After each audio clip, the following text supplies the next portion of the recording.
Hello friends, मैं आपका दोस्त डॉक्टर सुनील कुमार और आप देख रहे हैं डॉक्टर कुमार एजुकेशन क्लिनिक।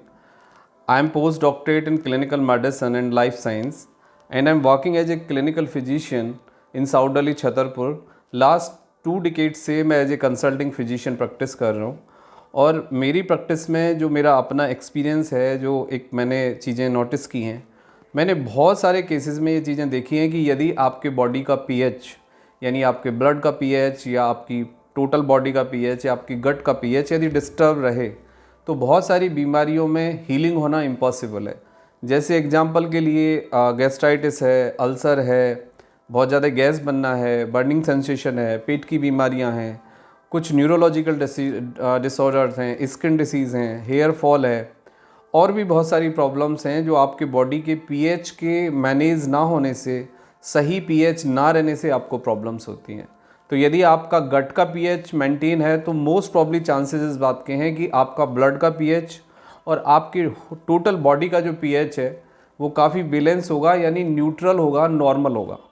तो ज़रूरत इस बात की है कि पीएच क्या है, पहले तो हमें इस बात को समझना है। पीएच का मतलब है परसेंटेज ऑफ हाइड्रोजन आयन। किसी भी सॉल्यूशन के अंदर जितना परसेंटेज ऑफ हाइड्रोजन आयन होते हैं उसके अकॉर्डिंग हम किसी भी लिक्विड को एसिडिक, एल्कलाइन या न्यूट्रल कहते हैं।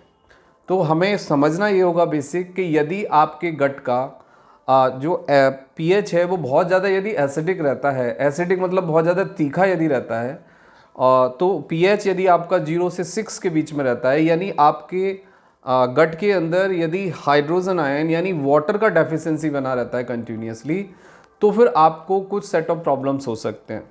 उसके बाद है कि आपका यदि एल्कलाइन रहता है, एल्कलाइन तो से मतलब है कि आपका जो पीएच है 8 to 14 होगा, तो इसको हम एल्कलाइन कहेंगे। उसके बाद आता है न्यूट्रल या नॉर्मल, जैसे आप कह सकते हैं। यदि आपका पीएच यानी percentage of the hydrogen ions body के अंदर और पेट के अंदर यदि अराउंड 7 रहें तो ये पेट के लिए, बॉडी के लिए एक आइडियल कंडीशन होती है, आपके डाइजेस्टिव सिस्टम के लिए, आपके हार्मोन्स के लिए, आपके इम्यूनिटी सिस्टम के लिए और बॉडी के जो दूसरे ऑर्गन्स हैं उनके लिए एक आइडियल कंडीशन होती है। और फिर वो बॉडी के जो और ऑर्गन्स हैं, जो एंजाइम्स हैं, इंटेस्टाइन है, वो अच्छे से काम करते हैं और उनका सिक्रीशन भी अच्छे से होता है। उसके बाद आता है आपका कि यदि किसी भी इंसान का बहुत ज़्यादा एसिडिक रहता है मतलब, तो क्या प्रॉब्लम्स होंगे। एसिडिक उन लोगों का रहता है पीएच ज़्यादा है कि जो बहुत ज़्यादा तीखा खाते हैं, बहुत ज़्यादा खट्टा खाते हैं, बहुत ज़्यादा पैक जंक फूड लेते हैं, फिर बहुत ज़्यादा मटन खाते हैं या फिर स्मोक करते हैं या नशा करते हैं। उन लोगों का जर्नली गट का जो पीएच है वो एसिडिक होता है और एसिडिक पीएच से फिर आपको अल्सरेशन हो सकता है, एसिडिटी आपको बनेगी, गैस्ट्राइटिस आपको होगा और पेट संबंधित डाइजेस्टिव प्रॉब्लम्स आपको आएंगी, स्किन ड्राई होगी, हेयर फॉल होगा, आपको डिहाइड्रेशन होगा, फंक्शनल वीकनेस लगेगी और आपका स्लीपिंग डिस्टर्बेंस होगा और आप काफ़ी एजिटेटेड, एंग्री रहेंगे, चिड़चिड़े रहेंगे और आपको ड्राइनेस रहेगा। तो ये एसिडिक यदि पीएच आपका रहता है बॉडी का, पेट का, तो आपको ये तकलीफ़ें होंगी। अब हम आते हैं कि आपका एल्कलाइन क्या है। एल्कलाइन यदि आपका एनवायरनमेंट रहे तो वो बॉडी के लिए बेटर है, बट एक्सेसिव एल्कलाइन भी नहीं होना चाहिए। सबसे पहले बात यह है कि यदि अल्कलाइन रहता है तो क्या प्रॉब्लम होगी। आपका बीपी थोड़ा लो रह सकता है, बॉडी का टेम्परेचर थोड़ा लो रह सकता है, फंक्शनल वीकनेस रह सकती है, तो ये सब प्रॉब्लम्स देखे जाएंगे। लेकिन अब बात यह है कि हम बॉडी के और गट के यानी पेट के पीएच लेवल को कैसे रिस्टोर करें, कैसे नॉर्मल रखें। उसका एक सिंपल तरीका है, कुछ डाइटरी रिस्ट्रिक्शंस करने हैं और कुछ फूड आपको शामिल करना है। टी कॉफ़ी को नॉर्मलाइज करिए या बंद करिए, स्मोक को बंद कर दीजिए बिल्कुल, तंबाकू मत चबाइए और अच्छे से 8 से 10 गिलास पानी पीजिए। सबसे पहली रिक्वायरमेंट। फूड टाइम से लीजिए, फूड को अच्छे से च्यू करिए और माइंडफुल ईटिंग करिए। उसके बाद कुछ फूड है, यदि आप अपने फूड में वो सब ऐड कर लें तो उससे काफ़ी फ़ायदा होगा। सबसे अच्छा न्यूट्रल, नेचुरल, हर सीज़न में आप पी सकते हैं, हर दिन पी सकते हैं। तो best food is your water.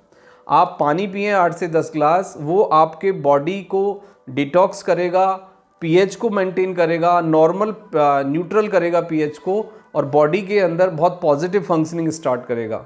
Second is coconut water.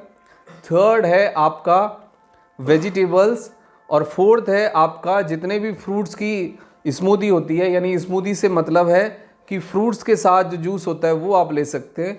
तो इन सब से आपका बॉडी का जो पीएच है वो नॉर्मल हो जाएगा, न्यूट्रल हो जाएगा, और आपके डाइजेस्टिव सिस्टम के अंदर नॉर्मल नेचुरल हीलिंग स्टार्ट होगी। तो इसके फिर बहुत बड़े फ़ायदे भी आपको मिलेंगे कि आपको एसिडिटी नहीं होगी, आपके एंजाइम्स अच्छे से सिक्रीट होंगे, आपका डाइजेशन अच्छे से रहेगा, आपको कॉन्स्टिपेशन नहीं होगा, और आपको गैस्ट्राइटिस, अल्सरेशन, ये सब प्रॉब्लम्स की संभावनाएं कम हो जाएंगी। और आपको न्यूरोलॉजिकल लेवल पे, यानी दिमाग मस्तिष्क के लेवल पे आपको एक कूलिंग इफेक्ट मिलेगा, अच्छी नींद आएगी, आप एनर्जेटिक फील करेंगे और आप हाइड्रेटेड रहेंगे। हाइड्रेटेड जब आप रहेंगे तो आप एक पॉजिटिव वे से आप अपनी लाइफ को जी सकते हैं। तो बहुत ज़रूरी है कि आप पीएच लेवल को समझें, गट के पीएच को समझें, और गट के पीएच को नॉर्मल रखने की कोशिश करें, न्यूट्रल रखने की कोशिश करें, और पीएच आपका अराउंड 7 होना चाहिए। और आप अपने खाने में coconut water plus plenty of liquid यानी water, juices, fruits and vegetables ये शामिल करें, प्लस कुछ फाइबर्स हैं जो आपके पीएच को रेगुलेट करते हैं, लाइक पोहा खाएं, खिचड़ी खाएं, दलिया खाएं, ये सब घोल खाएं। तो ये आपके अच्छे प्रोबायोटिक्स हैं एंड प्रीबायोटिक्स भी हैं ये, और ये डाइजेशन को प्रमोट भी करते हैं। तो इससे आप ना केवल अपने पीएच को रिस्टोर कर सकते हैं, नॉर्मलाइज कर सकते हैं, बल्कि डाइजेस्टिव हेल्थ को इम्प्रूव कर सकते हैं। और यदि आपको कोई डाइजेशन से संबंधित प्रॉब्लम्स है तो उसको हील भी कर सकते हैं। Thank you very much and take care yourself.